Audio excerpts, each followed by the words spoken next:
The rationale for What If a Friend, it's very important for to go over in middle school because there's so many different experiences that students go through in middle school. And so the teacher needs to help the students to understand the harder topics, and going over this unit would pretty much just make things easier for kids to understand if that issue is to come around.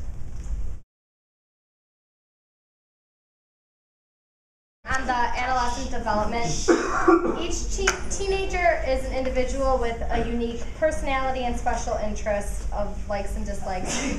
In general, there's a series of developmental tasks that everyone faces during their adolescence years. So they are divided into 3 stages: early, middle, and late adolescence. So I'll just go over this briefly. The normal feelings and behaviors of adolescents for each stage. So the first stage is early, which is 12 to 14 years. And so they deal with figuring out their sense of identity, how they're going to act, like their moods, things like that. The realization like parents aren't perfect. They're just starting to figure out that the world basically isn't as perfect as they've seen in Disney movies and things like that.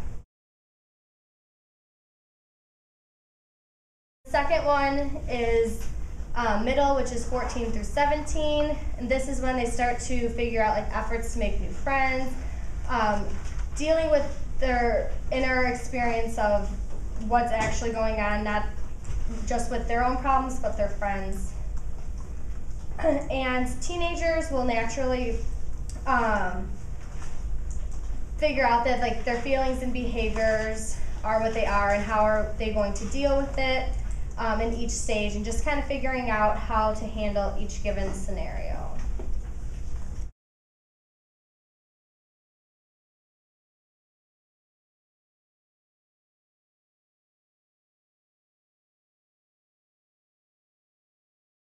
So, what if a friend gets pregnant? First, we'll have a discussion, and we'll start by asking the question, who knows a teenager that's, gotten pregnant? Or already has kids, because some teenagers already have children. The teacher will then show the class some sample brochures, and then the activity for that day will be that the students will have to make their own brochures, so they'll get time in the computer lab to research things like the stages of pregnancy, where they can get help, like different clinics and different doctors, a checklist of things that needs to happen once a person or once a girl gets pregnant, and then any other helpful information they think would be good to have in the brochure, and then some of the brochures will be shared in class.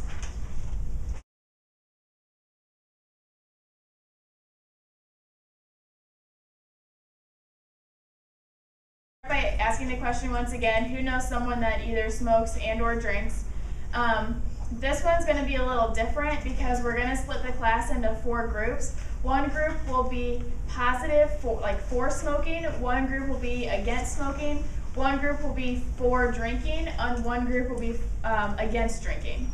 So then they'll have time in their own groups to go off and research maybe if there are positives of smoking, if there are negatives of smoking, and then they'll come back together, and like the 2 smoking groups will have a debate, and from the debate they'll figure out, is smoking really worth, or is smoking really all it's cracked up to be? Is drinking really all it's cracked up to be? So they'll have the 2 different debates, the smoking debate and the drinking debate.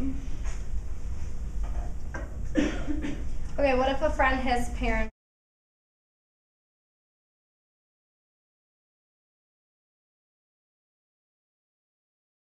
What if a friend has parents that are divorced? Nowadays it's obvious to us that parents are getting divorced more and more, and it's going to be a big struggle for their adolescence development of dealing with how to not only live in a household, live in one household and figure yourself out, but to live in multiple households and figure yourself out. So what they would do would be to create, as a friend, you would create what it would be called like a safe notebook, where your friend can write down like how they feel, what's going on, things like that they don't actually necessarily want to discuss, but they also want to just get off their back.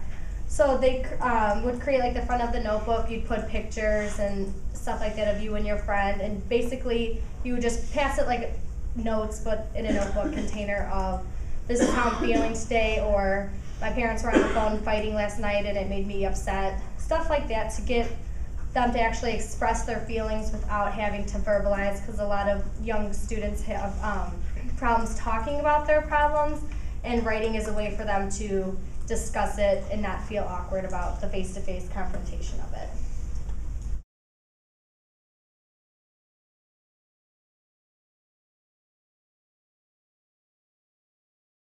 What if a friend is dealing with a death in the family? We'll start off again with the question, who knows or who has somebody who has lost a parent or a loved one. And then with this lesson, we're going to take a little field trip to a local cemetery, and they'll have a piece of paper, and it'll be kind of like a scavenger hunt, and they're going to have to find things like the oldest person that died in the cemetery, the youngest person, a gravestone that maybe has a picture on it, or any other interesting things that they find. And then we'll do gravestone rubbings, where you find one that's so old that you can't hardly read it anymore, and they'll take a piece of paper and they'll hold it up to it, and then they'll take a crayon and they'll have the wrapping off the crayon and they'll rub it on it, and then it's kind of like the leaf rubbings that we do in classes. So then when they do that, then you can see the name or the years that they were born and died, and that's just a way for them to see that, this person might have died 100 years ago, but their gravestone is still standing here. And then once we get back to the classroom, the students will have the choice of either writing a story about a loved one who has died, or writing a letter to a loved one who has died.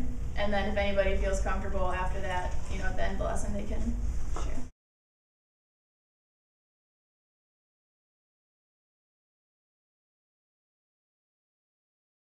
What if a friend has an eating disorder?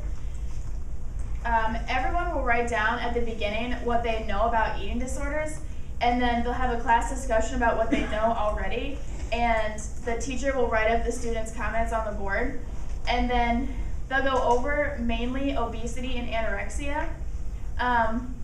The teacher will then show parts of the movie Overcoming Eating Disorders, and then they'll discuss body image. And the students will draw a picture of what they see in the mirror when they look in the mirror, whether it's, and they need to include things like clothing, jewelry, other characteristics that they see when they look at themselves. And then they also have to write a couple of sentences describing what they see. And then, once again, if anybody feels comfortable, then they can share it with the class.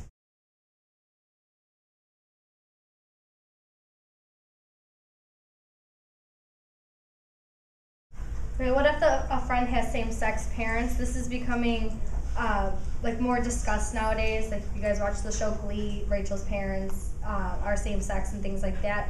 The problem is, though, that it's not really discussed a lot in schools, so students that do have same-sex parents don't really know how to handle talking about it. So this lesson would be making an advertising poster, which would follow a rubric. So basically, as students, they would have to research and advertise the fact of marriage, what is marriage, and most people see marriage as just being in love with each other, and why does it have to be a man loving a woman and not a woman and a woman, a man and a man, so on and so forth. So they would basically just have to research the concept between what is marriage and why should people have limitations on who they should and should not fall in love with and get married to.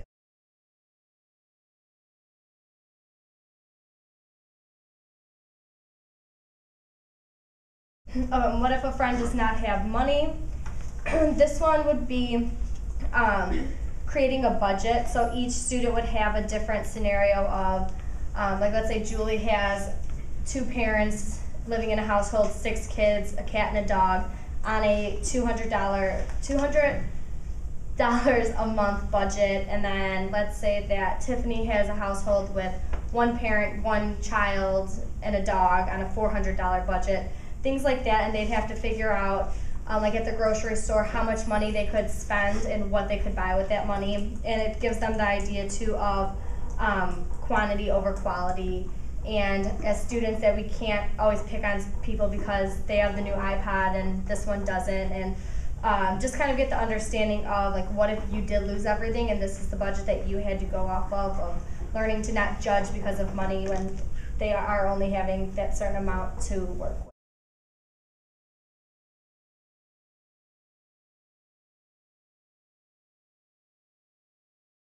What if a friend is having problems with acne? Like most people know, the middle school age is the time when people's skins are starting to change. So they would watch Doug's Huge Zit and then talk about like, why did Doug hide his face?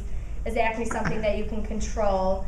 And this activity is the one we're going to do as a class, where they would get a bingo card, put these certain words in the spaces, and they would learn statistics through a game of, you know, like, does chocolate really make you have acne, or certain things like that, just to kind of understand the fact that everybody is going to go through that awkward phase in your life, and that nobody should make fun of somebody just because of a blemish on their face, and a slight imperfection doesn't mean that they're weird or anything like that.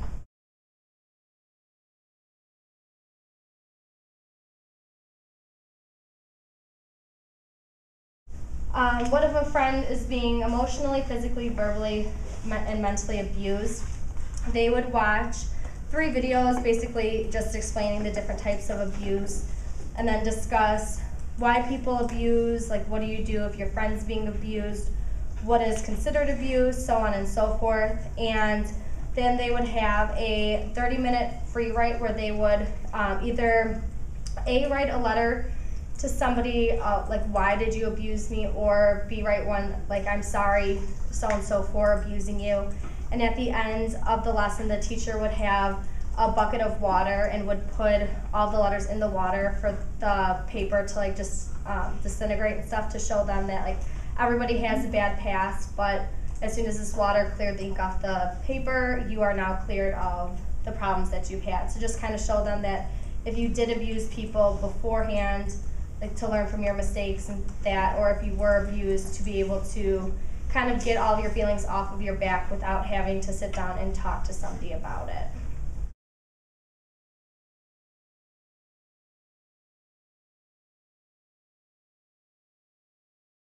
What if a friend is self-injuring themselves or contemplating suicide?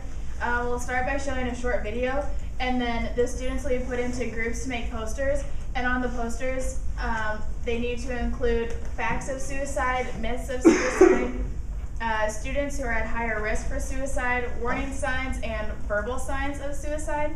And then the teacher will have different cards that the different students will have to organize or categorize, and then the students will be put into groups and they'll do a what's going on story. So it'll be stories, and it'll be, you know, a short paragraph, and they'll have to say, you know, what are the warning signs? How could we have known that this person was contemplating suicide? And just go over the warning signs and see if there was something they could have done to help.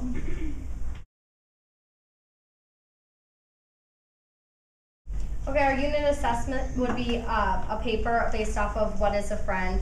It'd be 4 to 6 pages, MLA citations, and you would basically just have to think about what we've been working on. What would you consider a friend? What problems will your friends and classmates go through, and how are you going to be there for them? So after discussing different things of like what you would consider to be a friend, you'd write about that to kind of have them realize things that if I'm expecting somebody to be there for me during this time period, then I should be there for them during the same time period. So that would be the unit assessment at the end.